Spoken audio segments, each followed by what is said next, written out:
Muchísimas gracias. Entonces, bueno, ¿alguien me puede más o menos indicar qué es lo que es el registro de Windows?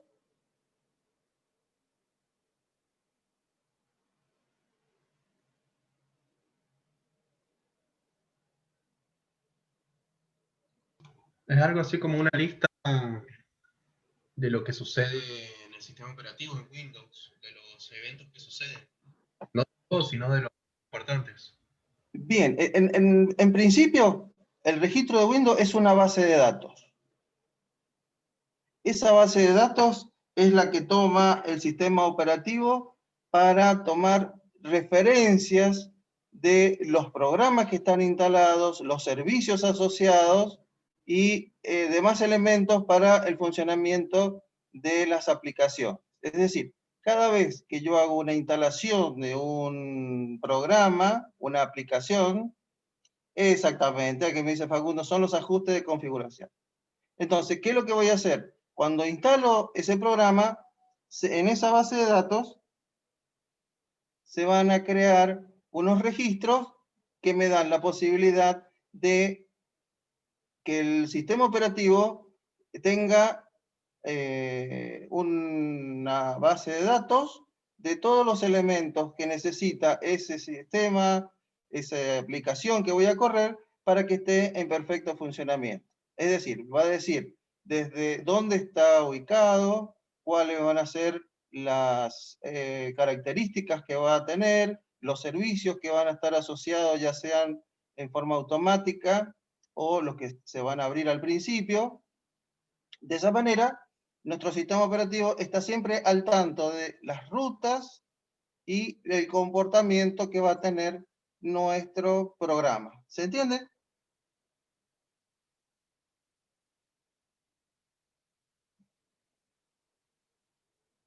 Bien, por eso es tan importante tener nuestro registro de Windows lo más saneado posible. Es decir, ¿qué significa esto? Que esa base de datos, por algún problema, puede corromperse. Entonces, principal, hacer un backup, un respaldo de nuestro registro de Windows.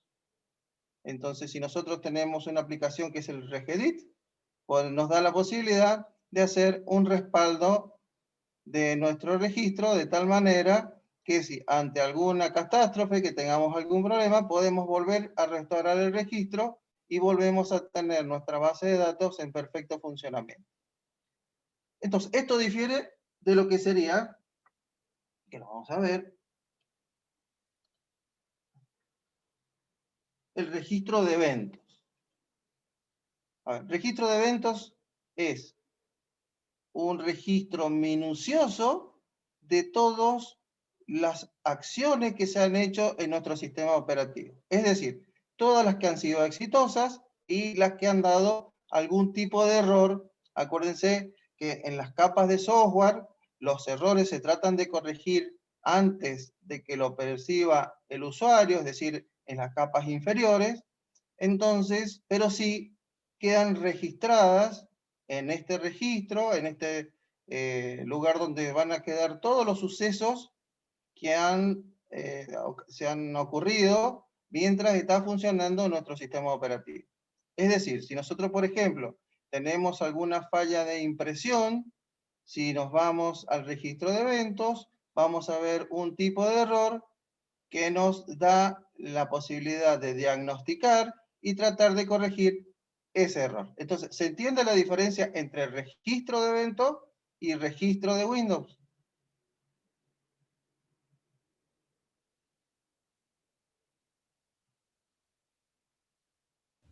Bien, Sí, perfecto. sí.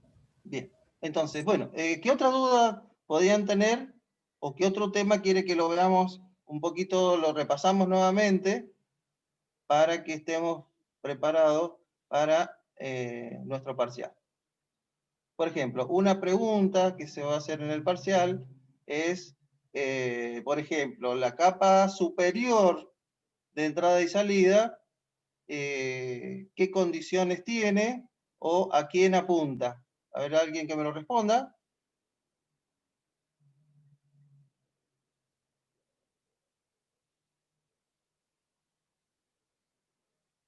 Acuérdense que las capas de software son como si fueran una cebolla, donde voy desde lo más profundo, que sería nuestro hardware, hasta lo más externo, que sería nuestra capa, si ustedes lo nombran, es la capa de usuario. Es decir, es lo que se le va a presentar al usuario, y es donde veíamos, por ejemplo, el concepto de spooling.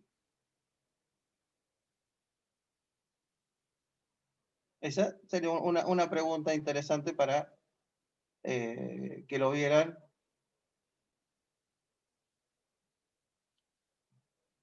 No, el manejo de datos por bloque es en la capa de la siguiente capa. Es donde tengo la independencia, acuérdense que se llama la capa de la independencia del hardware.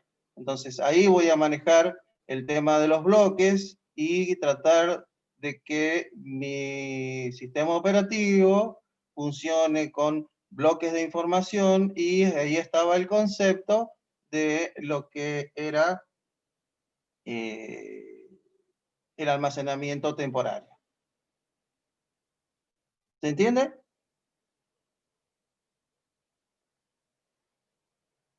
Bueno, otra pregunta que puede ser del examen, que sí sería importante, es, bueno, vemos entonces el spooling y el buffering.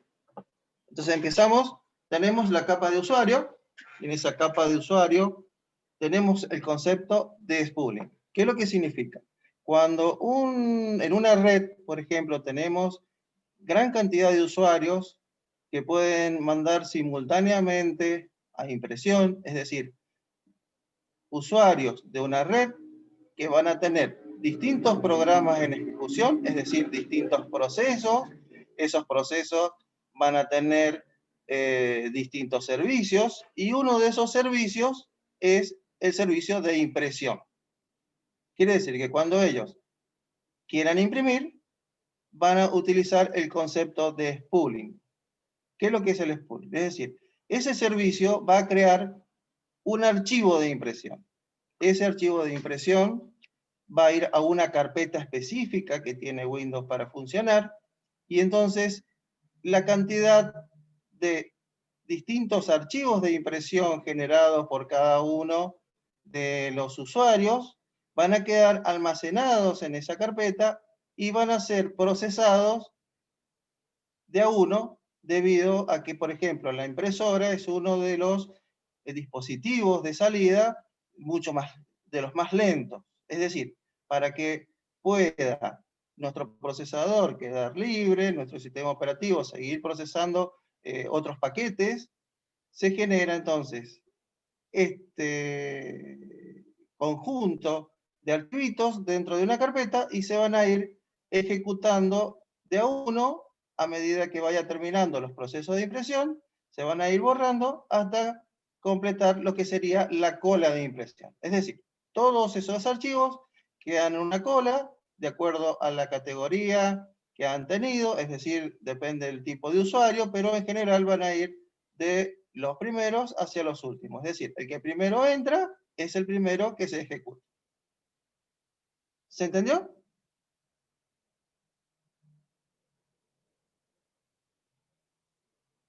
Perfecto. Bien, ahora vamos a el buffering. Ese se procesa en la capa siguiente. Es decir, estoy en la capa donde me voy a independizar del hardware.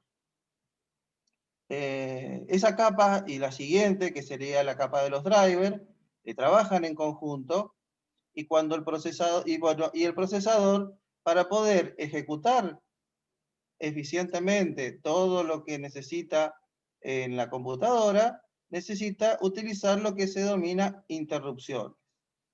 Esas interrupciones hacen que el procesador pueda atender de a microcortes todos los procesos que se están ejecutando como si fueran en forma instantánea. Es decir, los va a trabajar de a uno, de acuerdo a las interrupciones, y esas interrupciones van a tener una categoría que le va a dar una prioridad. Entonces el procesador tiene un algoritmo que depende del sistema operativo, que le va a dar mayor o menor jerarquía a la interrupción que se está haciendo. Eso pasa en la capa 2, exactamente. Entonces, en esa capa se trata de mover información de forma que sea totalmente sincrónica. Es decir, que nuestro procesador pueda manejar paquetes de información.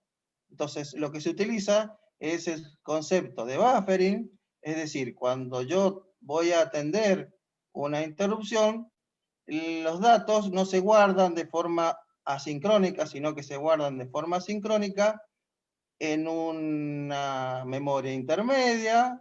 En ese proceso es lo que se denominaría el buffer. Entonces, una vez que se llenó el buffer, el procesador va a atender la interrupción y va a trasladar el bloque de datos de tal manera que sea mucho más rápido y con menor tendencia a los errores. Entonces, esa es la diferencia. Uno se maneja como si fueran archivos, uno detrás del otro, y el otro es todo un bloque de información que está almacenado en un proceso intermedio. ¿Se entiende?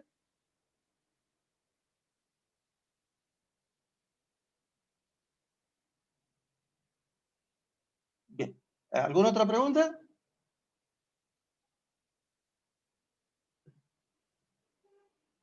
Bien, con respecto a la instalación de los sistemas operativos, una pregunta sería, ¿a través de qué elementos o qué metodología utilizaría para inicializar un sistema operativo en una computadora? Es decir, yo tengo una ISO, y esa ISO, ¿qué necesito hacerle para que pueda instalarlo en una computadora que, por ejemplo, ya tiene Windows 10? Bien, sería grabarla en un USB. O sea, yo tomo el archivo y lo copio en un USB.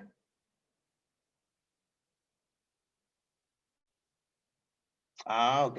O sea, necesitamos darle un formato especial a ese USB para que nuestro sistema de la BIOS, cuando llegue a ese momento, pueda decir que lo que va a realizar es una instalación. Entonces, habíamos visto un concepto que era a través de la BIOS o a través del sistema UEFI. Acuérdense que lo vimos así con detenimiento en la otra clase, que existe la posibilidad de hacer un driver booteable con distintos sistemas de almacenamiento. Es decir, yo puedo tener un formateo NTFS que va a tener un MBR o hacer un formateo del tipo GPT que me va a dar la posibilidad de trabajar con UEFI. ¿Cuál es la diferencia una con otra? UEFI es el equivalente a una BIOS más avanzada, nos permite un mejor manejo de la información, nos permite crear la cantidad de unidades de almacenamiento que necesitemos, es decir, no tiene limitación de la cantidad cuando nosotros vamos a darle formato a una partición, es decir, puedo tener n particiones y el sistema GPT lo va a interpretar y nos va a decir cómo estamos trabajando o cómo tenemos almacenada nuestra información y nos va a develar toda la estructura. Lo mismo si tuviéramos un BIOS, vamos a hacer que tenemos un sistema de almacenamiento, por ejemplo, del tipo NTFS, y de la misma manera podemos ver cómo tenemos estructurada nuestras particiones, y ahí tenemos varias limitaciones. Una limitación también es del tipo de cantidad de almacenamiento, es decir, el MBR nos da la posibilidad solamente de manejar 2 teras con lo cual es un poquito más, menos avanzado, y por eso se está imponiendo el sistema de archivo del tipo GPT. ¿Se entiende?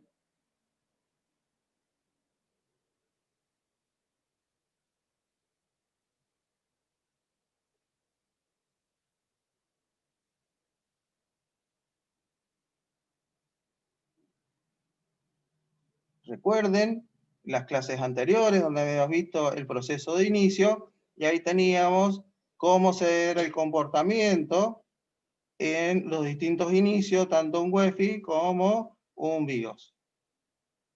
¿Alguna otra pregunta? ¿Algo que necesitamos aclarar?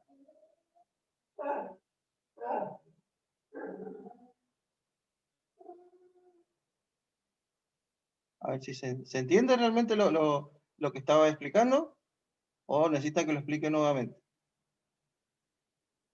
Bien, se entiende. Bien, ¿alguna otra pregunta, alguna otra duda que tenga de lo que hemos visto?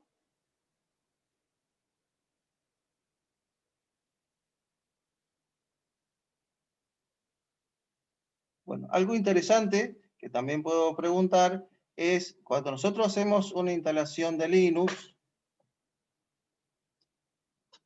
una vez que tenemos instalado nuestro sistema operativo, que va a tener elementos, o sea, va a tener programas asociados que no son de Linux, pero que los trae el sistema operativo por default. Luego tenemos que hacer algunas otras instalaciones. Entonces, habíamos visto que era una alternativa interesante para poder instalar, era generar un script. Es decir, nosotros teníamos, a través de la instrucción sudo, que nos da la posibilidad de trabajar como administrador del sistema y de poder hacer a través de un script, es decir, vamos a poner en un archivo de texto que le vamos a dar un cierto formato, ese formato va de acuerdo a la cabecera que tenga, y nos va a dar la posibilidad de automatizar algunas instalaciones. ¿Se entiende lo que es el script? ¿Un script de Linux?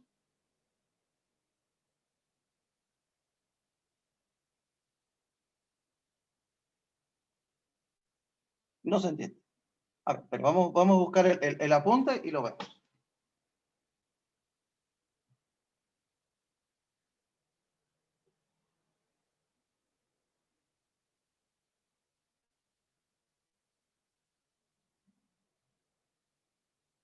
Profe, sería algo así como un proceso ejecutable en Linux, digamos que se ejecuta automáticamente cuando se abre.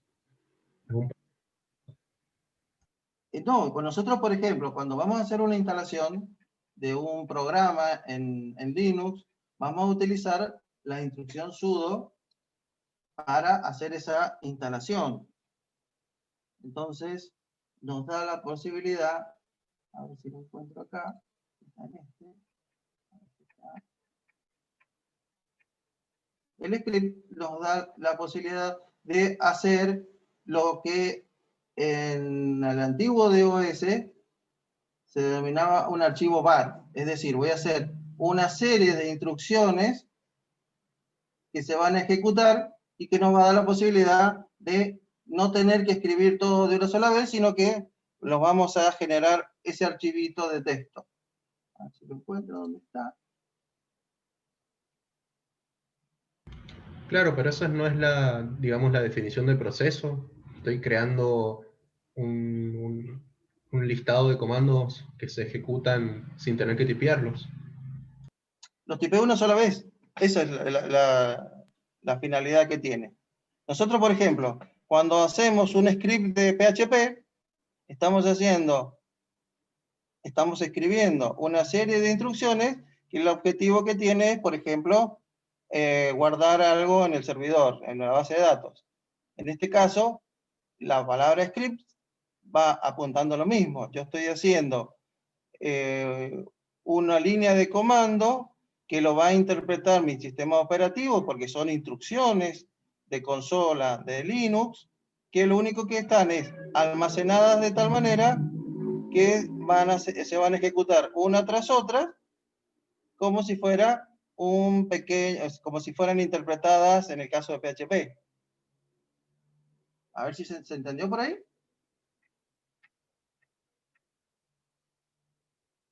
Si no lo entienden, lo volvemos a explicar. Estoy buscando dónde lo tenía, en qué clase está. Acá. Ahora no lo voy a encontrar. En una de las instalaciones, creo que está en el manual.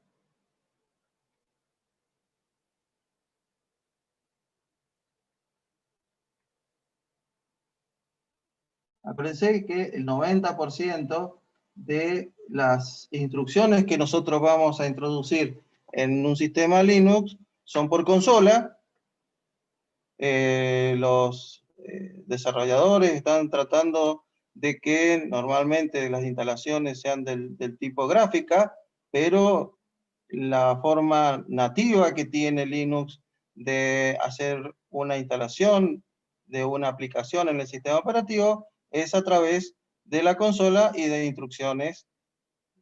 La instrucción principal es sudo. Si yo escribo sudo espacio su, me va a pedir la contraseña y voy a tener los atributos de un superusuario. ¿Quiere que lo expliquemos de alguna otra manera? Lo que sería, a ver, es que no encuentro, a ver, ¿dónde estaba? La instalación, a ver si está acá.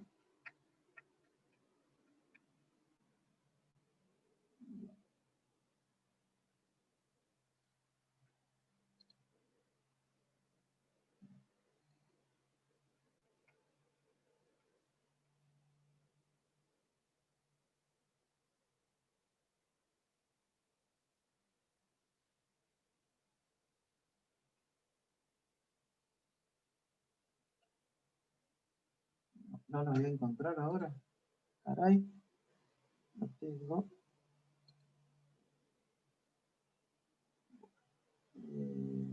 ¿Alguna otra pregunta mientras le busco dónde está, dónde tengo esa información para que lo vieran?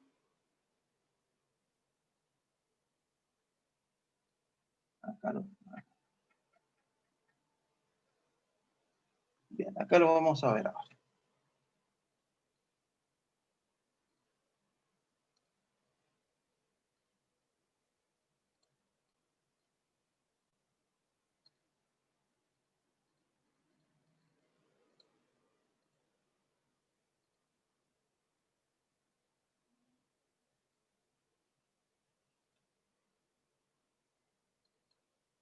Acá lo tenemos. Bien.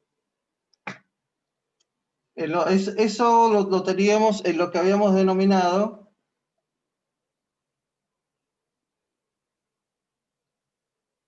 el mantenimiento de los sistemas operativos. Es decir, yo puedo hacer, que es lo que vamos a ver ahora.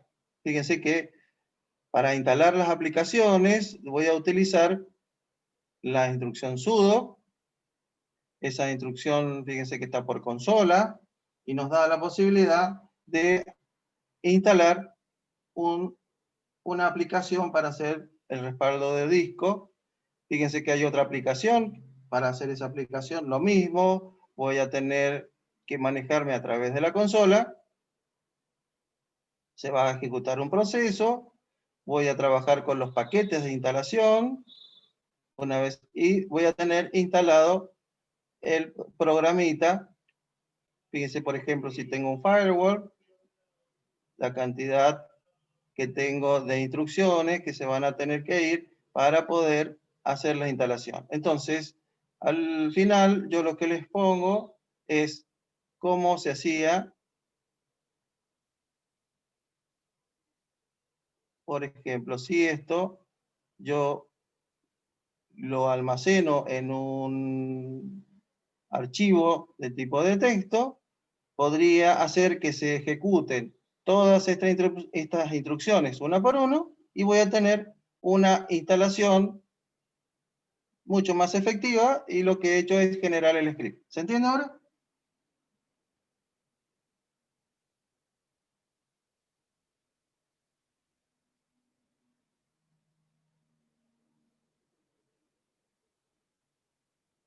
Bien.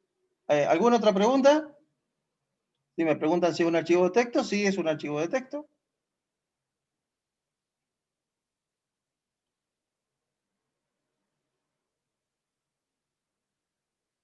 Bien, ¿alguna otra pregunta?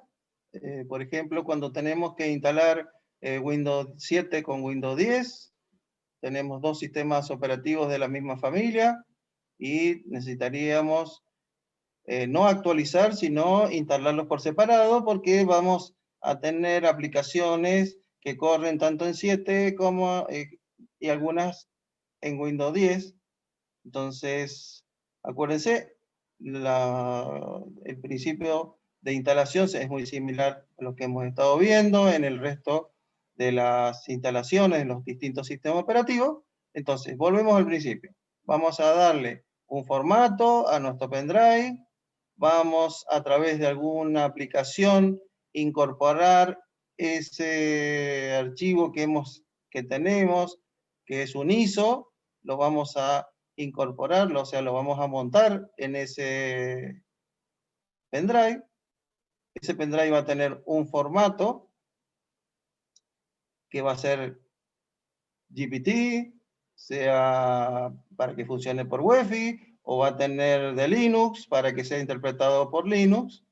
Y una vez que tengo este pendrive ya preparado, necesito que mi computadora, de alguna manera, o sea, puedo hacerlo de varias maneras, pero una es a través de teclado, que inicie, que bootee desde el pendrive en el momento de inicio de la computadora. Es decir, voy a prender mi computadora y va a buscar el sistema de almacenamiento externo y de ahí va a empezar la instalación. ¿Se entiende?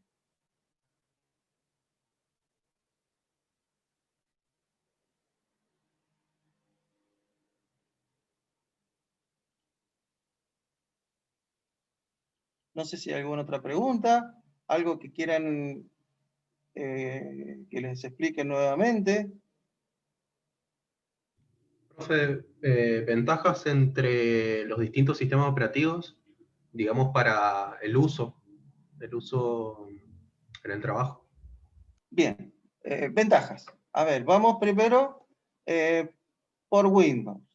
Windows tiene la ventaja que al ser de pago, los desarrolladores de aplicaciones hacen elementos, o sea, crean programas muy completos, hay competencia entre ellos, de tal manera que las empresas se esfuerzan por promover y tratar de sacar un producto lo más confiable, lo más efectivo y que nos dé el mayor rendimiento. Es decir, si yo tengo que hacer un trabajo gráfico, voy a encontrar distintas aplicaciones que me permiten a mí hacer más o menos lo mismo y tendré que elegir entre esos programas cuál es el que más se adapta a lo que yo quiero hacer, pero lo voy a encontrar lo más completo posible. Esa es una ventaja que tiene un sistema operativo de pago. Ahora vamos a si lo llevamos a Linux, los desarrolladores son todos sin pago, es decir, todo es de código abierto, es gratuito. Entonces, ¿qué es lo que sucede? Aparecen distintos desarrolladores y sobre una aplicación básica empiezan a aparecer muchísimas variantes. Acuérdense que al ser de código abierto, yo puedo producir mi propia versión de ese software. Es decir, van a aparecer una gran cantidad de versiones de ese software, lo cual me va a dar que sea mucho más difícil poder saber cuál es el más efectivo. Además, los desarrolladores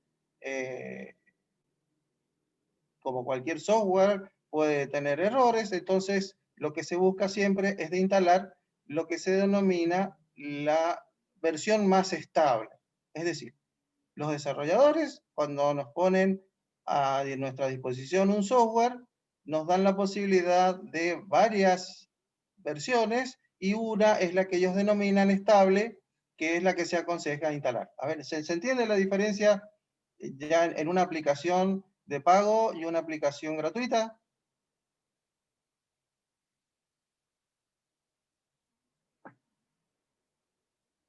Bien, entonces, a ver, esa sería, a ver, una ventaja y una desventaja de Linux. Ahora vamos a una desventaja de Microsoft, de Windows.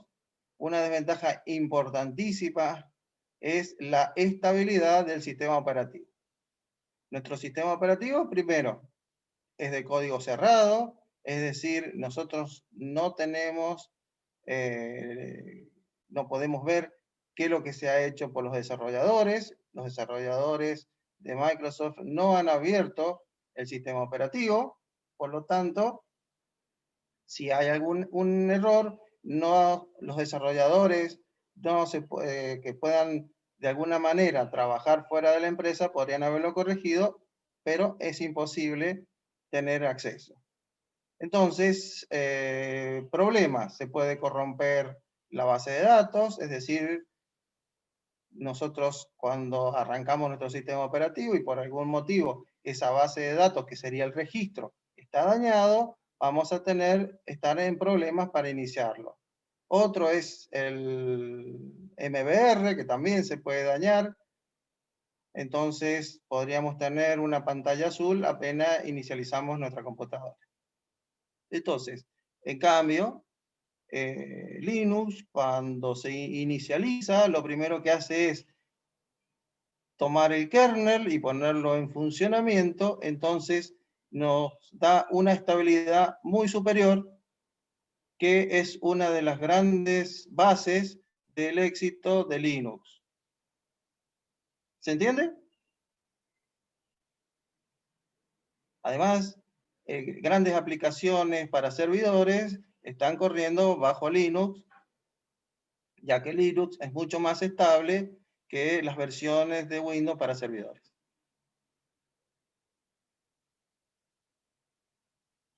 Bien, otra ventaja que tiene Windows es el desarrollo de las ventanas, el desarrollo de interfaces de usuario mucho más atractivas que las de Linux, pero los desarrolladores actuales de Linux se están esmerando de tal manera de obtener grandes resultados de modo gráfico, ya sea con un tipo de interfase de escritorio del tipo GNOME o alguna, por ejemplo, la que tiene Ubuntu, que da bastantes buenos resultados. ¿Se entiende?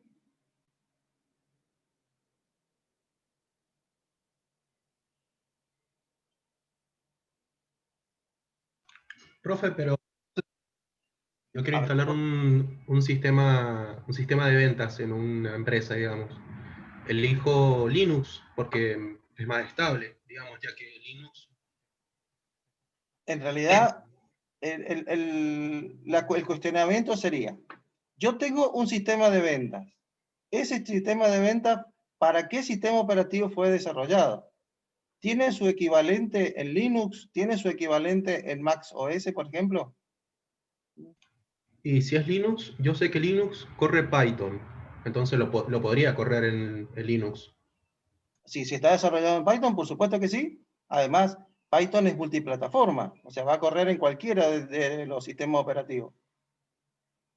Claro, pero digo, ¿me conviene instalar entonces en todos los equipos Linux? A eso es lo que voy. Bien, ¿Cuándo es preferible instalar Linux o Windows? bien.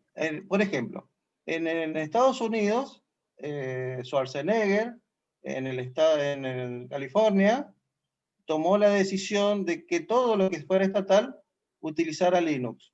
Una versión estable, no recuerdo cuál es la versión de Linux, pero tomó la decisión como gobernador de que todos los sistemas operativos del gobierno fueran Linux. Entonces, De esa manera, promueve a que los desarrolladores generen aplicaciones para Linux que sean compatibles con lo que necesita, por ejemplo, el Estado. Entonces, esas grandes decisiones hacen que un sistema operativo tenga más éxito que el otro. Además, al ser gratuito, no dependemos de tener que pagar las licencias. Entonces, bueno, cuando yo tengo una empresa, tengo que tomar la decisión. Es decir, me voy a liberar de Windows con las consecuencias que tiene de tener un sistema operativo que no hay aplicaciones que sean bastante completas como en Windows, o lo que puedo utilizar es decir, voy a tener instalaciones duales y correré en distintos sistemas operativos esas aplicaciones. Les doy un ejemplo. Por ejemplo, el sistema, una aplicación importante que es AutoCAD. AutoCAD tiene muchísimos años de desarrollo. Es una aplicación paga para profesionales, ya sean arquitectos o ingenieros, y es de pago, las licencias son bastante caras y existen en Linux unas aplicaciones bastante aceptables, pero que no llegan a tener el nivel que tiene AutoCAD. Entonces, ahí tengo que tomar una decisión. Es decir, ¿qué voy a hacer? ¿Voy a pagar la licencia o voy a adecuar mi trabajo a los recursos que tengo del sistema Linux? ¿Se entiende?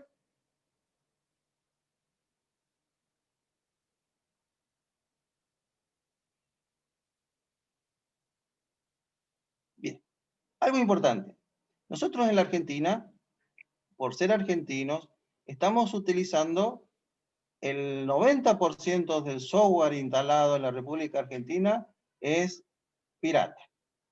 Es decir, no estamos pagando ninguna licencia, estamos aprovechando los trabajos de distintos hackers, distintas personas que han podido de alguna manera craquear un sistema, craquear una aplicación para que sea con una distribución emulando un pago. Si nosotros en algún momento se nos cortara, de alguna manera los desarrolladores lograran que nosotros como país no tuviéramos acceso a esos programas, la única alternativa que tendríamos es Linux. Siendo un país empobrecido, un país tecnológicamente medio, necesitaríamos mucha inversión en software para poder trabajar. Entonces, una decisión importante sería utilizar Linux. ¿Se entiende?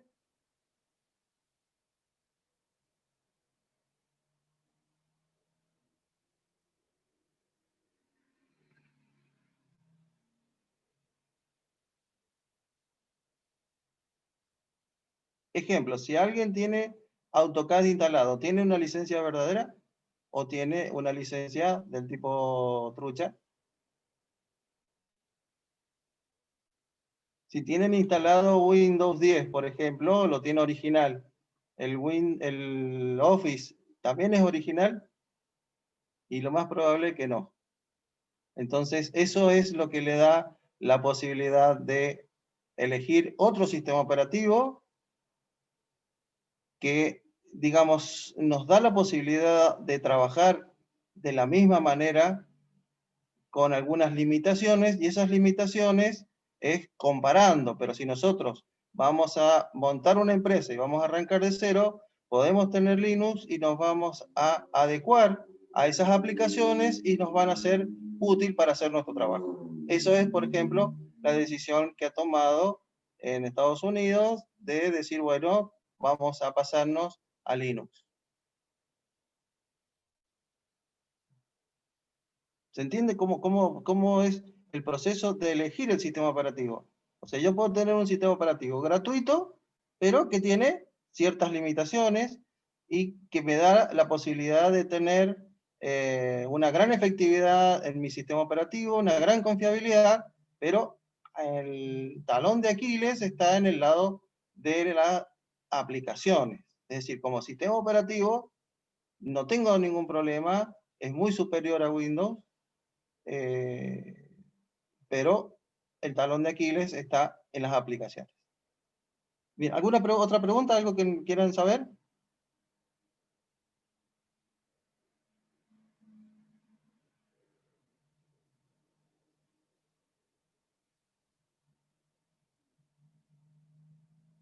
¿Están ahí? ¿Está cortado? Si no, ¿estamos bien?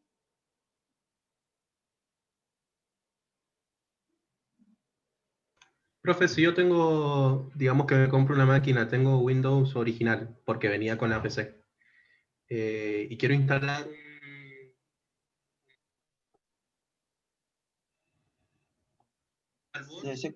No, se cortó. eh, ¿Quiero instalar? quiero instalar un Debian o un Kubuntu, digamos, Sí. pero también quiero 7.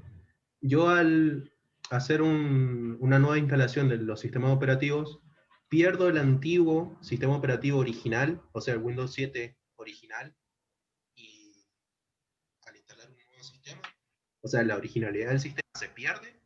No, no, porque yo lo que estoy haciendo es, digamos, cuando yo tomo o sea, la unidad de almacenamiento, genero un espacio libre que no tiene formato, y ahí instalo mi sistema operativo como está en los apuntes, es decir, voy a poner como un segundo sistema operativo.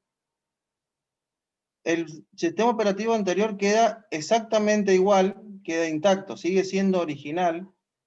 La única diferencia es que se agrega un pequeño archivito al inicio, que es lo que sería el group, que es el que me va a dar la posibilidad de elegir un sistema operativo u otro.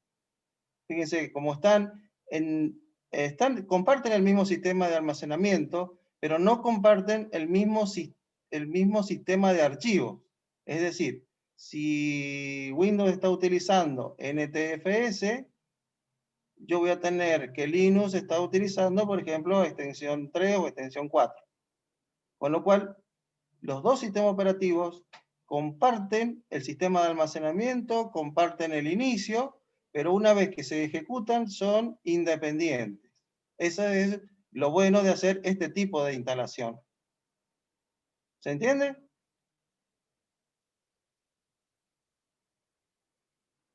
¿Y qué es el group? Bien, cuando nosotros tenemos dos sistemas operativos, normalmente lo que vamos a hacer es tener uno de Windows y vamos a instalar un sistema operativo de Linux. Hicimos la partición, dejamos el espacio libre, luego cuando hicimos la instalación particionamos, le dimos formato con un sistema de archivos de Linux, instalamos nuestro Linux y en ese momento se genera un archivo que es el group. Quiere decir que cuando nuestro sistema operativo arranca, hace el testeo, luego toma la BIOS. Una vez que la BIOS analizó todo, nuestro sistema que está en condiciones de arrancar, llega un momento en que va a hacer la instalación, o sea, va a ejecutar propiamente el sistema operativo. En ese momento se intercala el group y ese group me da la posibilidad de elegir gráficamente o tipo texto cuál es el sistema operativo que se va a iniciar. Entonces, con eso elijo el que se inicia y es el que va a arrancar. Y si elegí, por ejemplo, Linux, va a ir a tomar la primer parte de nuestro disco duro que está formateado para Linux y ahí se va a ejecutar. ¿Se entiende? De esa manera, no compartimos nada. También podemos, bueno, de esa manera, los dos sistemas operativos mantienen su integridad. Es decir, si teníamos un Windows 7 original, va a seguir siendo original. La única diferencia es que al arrancar voy a tener una pequeña ventana que me va a dar la posibilidad de elegir el sistema operativo. Pero una vez que lo elija y se ejecute, va a ser tan genuino como siempre. Otra posibilidad que tenemos cuando queremos correr distintos sistemas operativos es de hacer una máquina virtual. En este caso, tenemos Windows 7, a través de una aplicación podríamos instalar en una máquina virtual Linux. Se puede, funciona, es efectivo, pero yo lo recomiendo solamente para hacer algún tipo de pruebas, para ejercitarnos y ver si elegimos Linux o no, porque lo que nos va a hacer es trabajar con los recursos de Windows. Es decir, Windows está corriendo, está utilizando sus recursos, los cuales me da la posibilidad de que pueda correr mi máquina virtual, y esa máquina virtual además va a necesitar recursos de memoria, recursos del sistema operativo para funcionar, y que lo que va a hacer que nuestro sistema sea lento y no sea conveniente para trabajar. Es decir, puedo utilizar la máquina virtual para conocer, para poder correrlo y experimentar, pero yo no lo aconsejo instalarlo definitivamente, sino a través de achicar un volumen e instalarlo en una partición aparte. ¿Se entiende? También exige más memoria, profe. Yo tenía instalado la máquina Claro, virtual claro. con Linux y permanentemente me exigía más memoria y al final no arrancaba. Al Bien, ¿qué final es lo que sucede? terminé instalando aparte otro sistema operativo. Cuando nosotros tenemos máquinas virtuales y nuestra memoria no nos falta, vamos a utilizar lo que se llama la paginación, que lo vimos al principio. Es decir, nuestro sistema operativo se quedó sin memoria, va a tomar, va a generar en el disco de almacenamiento, en el disco duro, va a generar un lugar para utilizarlo como memoria intermedia. Es decir, va a trabajar con una lectura y escritura en el disco que es muy lenta, pero de esa manera hace que no colapse nuestro sistema operativo al faltarle memoria, y hace que sea excesivamente lento y en algún momento se nos va a colgar la máquina. ¿Se entiende? ¿Se acuerdan lo que era la paginación al principio, que lo vimos al principio de año?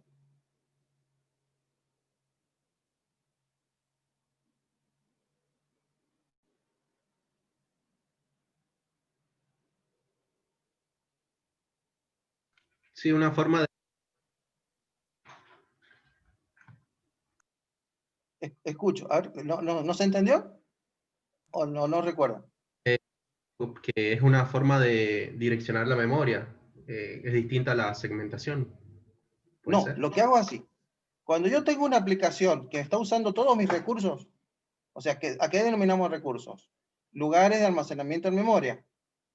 Entonces, cuando mi memoria se queda sin capacidad, el sistema operativo colapsaría.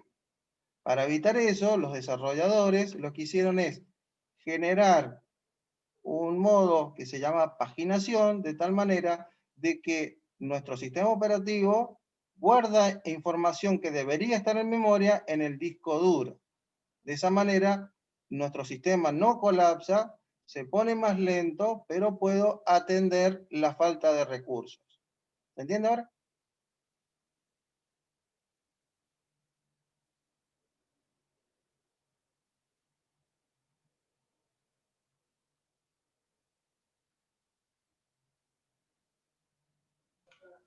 Sí, y como que identifica las tareas o los procesos que más se usan para ponerlos en esas páginas. Bien, me ponen, igual eso no va, sí, realmente eso no va. Es para que lo recuerden, que les sea importante, pero no va. Bueno, pregunten algo de lo que va.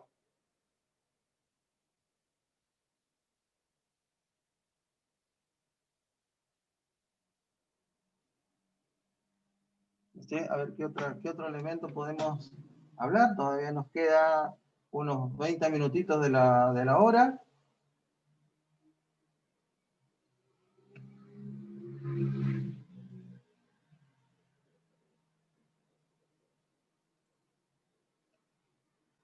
Bien, hablemos un poquito de lo que eran uno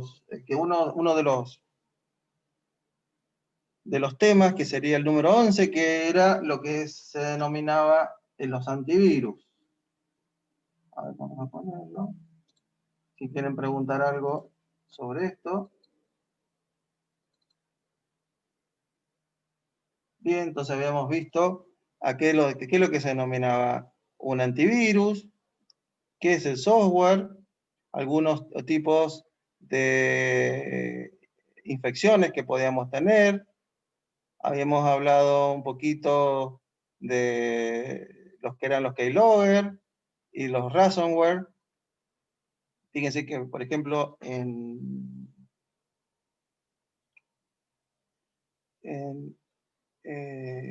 Netflix hay una película que se llama Ransom, que trata de una persona que fue secuestrada y que pedían rescate. Bien, entonces el ransomware es cuando nos secuestran nuestra información, somos atacados por un hacker y nos pide, para que nosotros podamos trabajar con nuestra información, un dinero a cambio. Entonces es un delito informático y que en empresas importantes lo han sufrido. ¿Se acuerdan cuando vimos el ransomware, que lo explicamos bien? ¿O quiere que lo expliquemos de nuevo?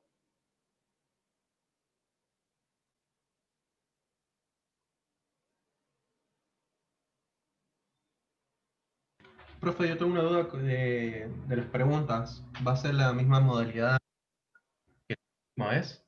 ¿Son 10 preguntas? No, voy a hacer 3 o 4 preguntas.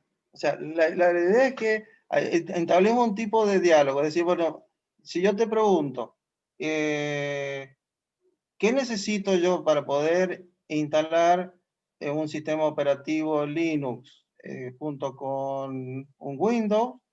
Que me expliques cuál es la metodología, cuál sería la técnica que yo voy a utilizar para poder realizar esa instalación, que es lo que hemos explicado varias veces. La aplicamos de nuevo rápidamente. Formateo mi pendrive para que sea ejecutable. Eso a través de una aplicación. Le doy las características para que cuando arranque nuestra computadora sea reconocido como un instalador. Voy a montar el ISO, quiere decir que voy a grabar todos los archivos necesarios para que funcione esa instalación del sistema operativo. Voy a tomar mi máquina, le voy a decir que en el inicio arranque desde ese sistema de almacenamiento externo, que sería el USB. Podría ser también un DVD, pero en general ya ha caído en desuso y lo voy a hacer, también lo podría hacer a través de la red, pero lo voy a hacer a través de un pendrive. Entonces, por ejemplo, si arranca, voy a apretar F12, en algunas BIOS funciona, y me va a decir, me va a preguntar de qué sistema de almacenamiento voy a iniciar. Entonces le pongo del pendrive y ahí empiezo mi instalación. Previamente he tomado el sistema operativo y donde tengo mi sistema de almacenamiento principal, por ejemplo, en el caso de un C, he hecho un espacio, es decir, he achicado el volumen, me quedó un espacio libre, y sobre ese espacio, en ese espacio libre, que van a ser entre 10 y 25 gigas, voy a instalar mi sistema alternativo. Es decir, si voy a tomar un Linux, lo voy a instalar en ese lugar. Esa sería la respuesta. ¿Se entiende?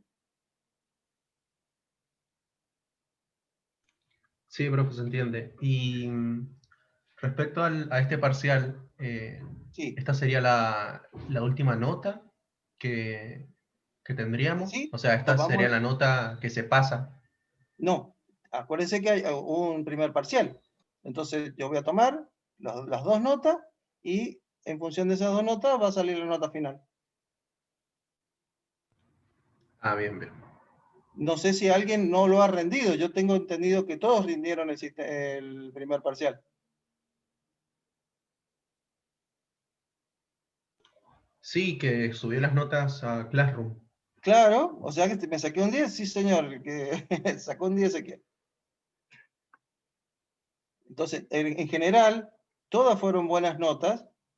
Hubieron algunos problemitas debido a algunos conceptos que no los tenían muy, muy claros. Entonces, por ejemplo, cayeron en el engaño del DOS o el iOS, pero en general lo tenían bastante claro. O sea, fue muy buen examen de todos.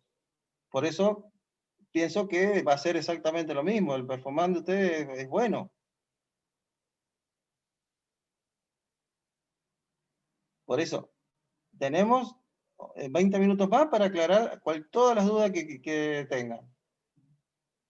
Pero la temática es así. Voy a hacer una pregunta muy simple. Por ejemplo, a ver, ¿qué tipo en qué consiste una infección, si estamos viendo antivirus? No es por escrito, es hablado, es personal, y no es escrito porque tiene que estar grabado. Por la cantidad de horas que tenemos, la dirección de escuela necesita que esté grabado. O sea, no va a ser escrita. Entonces, por ejemplo, si yo les pregunto en qué consiste una infección del tipo ransomware, bien, me explicarán con sus palabras, lo más técnico posible, decir, bueno, es una infección de un hacker que me secuestra encriptándome la información y me pide a cambio, para desencriptarme, me pide dinero para poder liberarme la información. Es decir, me secuestró mi información y a cambio de dinero la voy a tener. Es un delito informático. Con eso ya está respondida perfectamente la pregunta. En el caso de las instalaciones, lo mismo. Fíjense que si hablamos de Debian o hablamos de Ubuntu y Kubuntu, son todas, la técnica es la misma, cambia en sí porque son distintos desarrolladores, pero fíjense que la forma de ejecutarlo, los procesos que se hacen, por ejemplo, de elegir mi sistema horario, de elegir el tipo de teclado, y todos los sistemas operativos son similares, o sea, no se pueden obviar esos pasos, entonces cada uno le dará una estructura, o sea, o lo voy a pedir primero, lo pedirá al siguiente, pero siempre nos va a pedir esa información y se van a esmerar más o menos en lo que sería la parte estética. Por ejemplo, si vamos a Debian, cuando ustedes si revisan los apuntes, van a ver que Debian es mucho menos gráfico que los demás. ¿Alguna otra pregunta?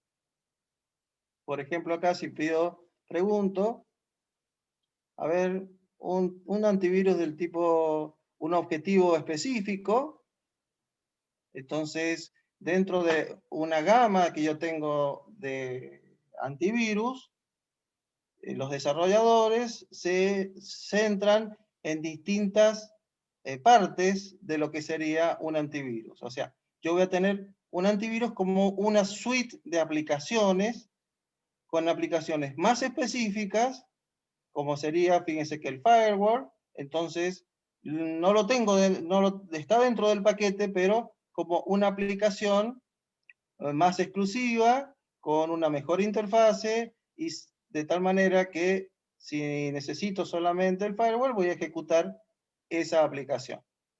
Si voy a hacer un anti-spyware, si lo que necesito es eliminar los pop-up, o si lo que necesito es que no tengamos spam. ¿Se ubican? Esas son las preguntas. Otra pregunta sería que los tipos de antivirus según la categoría. Voy a tener pasivos, activos, online y offline. No son las 4 formas que tengo de tener un sistema de antivirus en una computadora.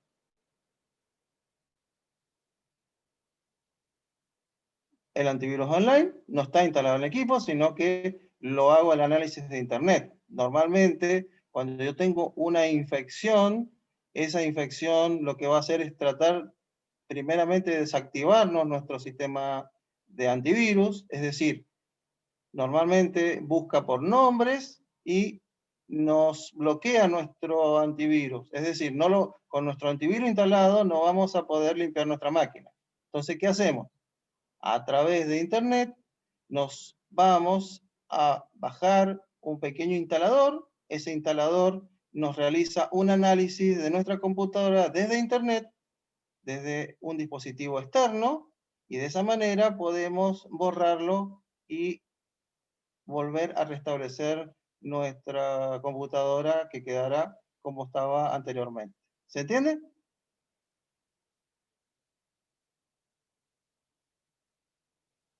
En el caso de un antivirus offline, los antivirus sí va, eso sí va. El antivirus offline, a ver, nosotros, por ejemplo, cuando tenemos algún tipo de infección bastante compleja, que nuestro antivirus online tampoco ha dado resultado para eliminarlo, significa que ha hecho grandes cambios en nuestro sistema operativo, ha bloqueado el antivirus y no nos da la posibilidad de que el antivirus online funcione. Nosotros, sabiendo cómo se llama, o sea, una vez que hemos detectado el tipo y nombre del virus que nosotros tenemos, los desarrolladores nos dan la posibilidad de bajar un programita específico. Es decir, voy a tener una aplicación solamente para ese virus en particular. Esa aplicación va a estar offline, no está permanentemente chequeando nuestro sistema operativo. Es decir, una vez que tengo esa amenaza, voy a instalar ese programita, y ese programita normalmente lo que va a hacer es reiniciar nuestra computadora en Linux, con lo cual va a estar exento de problemas con el virus, y desde ahí va a analizar nuestra computadora, lo va a borrar y nos va a restablecer nuestro sistema operativo en el estado que estaba antes de ser atacado. ¿Se entiende?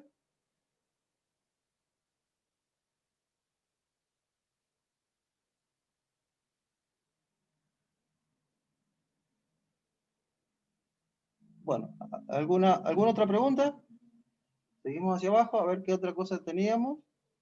Bueno, teníamos los métodos de contagio, los tipos de vacuna, algunos solamente detectan. Una práctica importante que tienen los desarrolladores de antivirus para que los compremos es de darnos la posibilidad de solamente hacer la detección, y después, si queremos eliminar o desinfectar nuestra máquina, tendríamos que comprar el sistema, en realidad comprar la aplicación.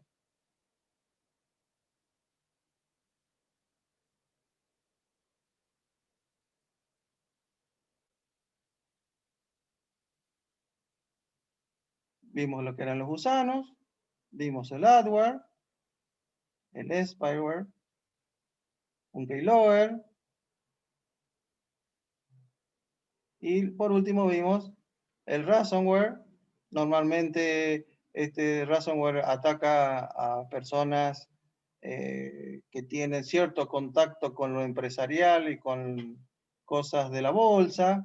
Entonces, los atacantes lo que hacen es generar páginas que no son reales, y de esa manera nos dan la posibilidad de que nosotros ingresemos a sitios donde nos mostrarían información, o sea, nos están mostrando que podemos ver algún tipo de información importante para hacer algún negocio, para hacer inversiones, y cuando nosotros estamos en ese sitio, nos da la posibilidad, le damos la posibilidad a ese atacante de, a través de algún puerto que tengamos abierto,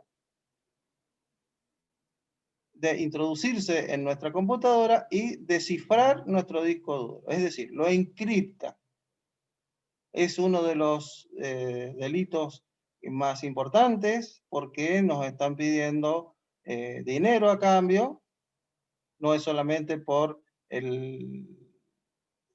atacar a un sistema por curiosidad, sino que acá lo que se maneja es dinero y lo que nos hacen es darnos una encriptación. Esa encriptación es imposible de salvarla porque son encriptaciones de doble llave. Entonces lo encriptaron con una llave y para desencriptarlo necesitamos otra llave que en el archivo que nos enviaron no está. Entonces es importante, las empresas cuando son atacadas por este tipo de infección, que le den información al FBI, que es uno de los más importantes, que persigue a los ciberdelincuentes. Bueno, ¿alguna otra duda?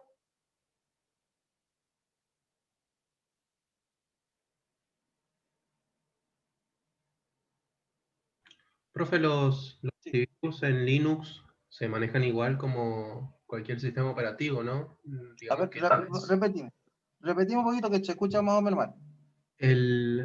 la relación de antivirus con Linux, ¿se manejan igual, digamos? ¿O es más Bien, no, vulnerable Windows, digamos? a ver, Windows es el vulnerable de los virus. Linux prácticamente no es atacado por virus. Si bien existen existen antivirus para Linux, pero no es común que tengamos en una aplicación en una instalación de escritorio o de una notebook, no es que tengamos un antivirus si estamos en Linux. Sí, es importante en Windows. Normalmente todos los atacantes y la mayor de las infecciones son en Windows. Claro, porque vi que en el script no está digamos, la instalación para un antivirus. ¿Y esto No, porque no es por qué se necesario. debe? ¿A qué se debe que sea tan fuerte Linux con el tema de los virus? Primero, porque no es de pago. O sea, siempre hay un proceso económico detrás de una infección. Entonces, por ejemplo, Windows, de la forma que trabaja con un kernel que no está abierto, entonces, cuando tenemos algún tipo de ataque y nosotros como usuarios estamos expuestos y como desarrolladores no tenemos acceso. Entonces, justamente los atacantes lo que buscan es un sistema operativo que sea vulnerable. En este caso, suelen atacar a Mac y a Linux, perdón, y a Windows. Linux queda prácticamente liberado. Lo mismo, hay muy pocas infecciones también en Mac OS.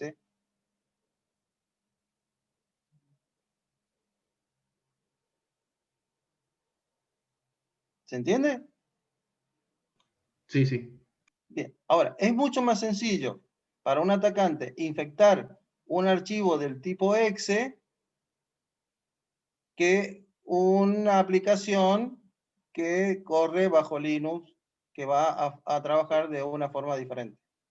¿Sí? O sea, voy a tener, acuérdense, cuando yo inicio Windows, ¿sí?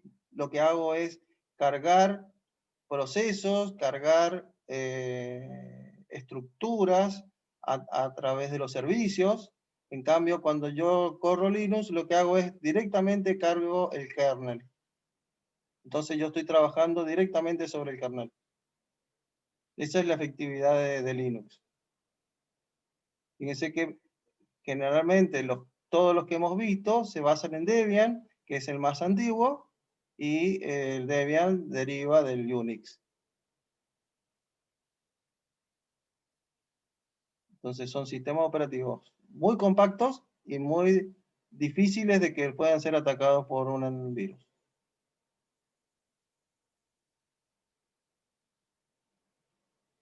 ¿Alguna otra pregunta?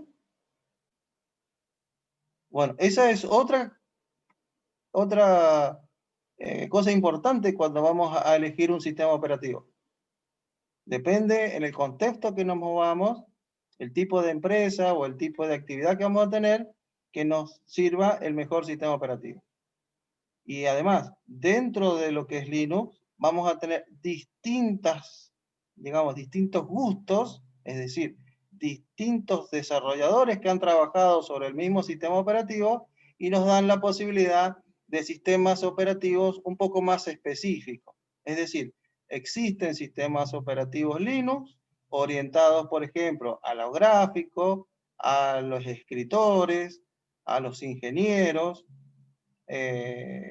a los que serían desarrolladores de elementos musicales, por ejemplo, trabajar con video y música. Entonces, tenemos que encontrar cuál es el Linux que más se nos adapte a nuestra actividad. Hay más de 50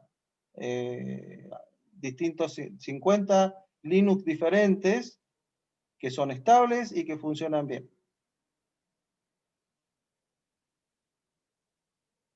¿Algo más? ¿Alguna otra pregunta? Si no, ya nos vemos el martes que viene.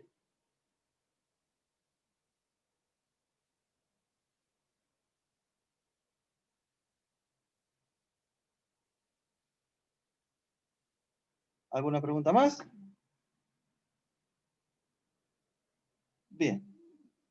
Tenemos un no. ¿Algún otro no por ahí? Bien. Bueno, entonces les deseo toda la suerte para que rindan bien el examen. No va a ser muy complejo. Van a ser 3, 4 preguntas, 5 si hay alguna que esté un poco floja, de tal manera de que podamos tener una buena nota.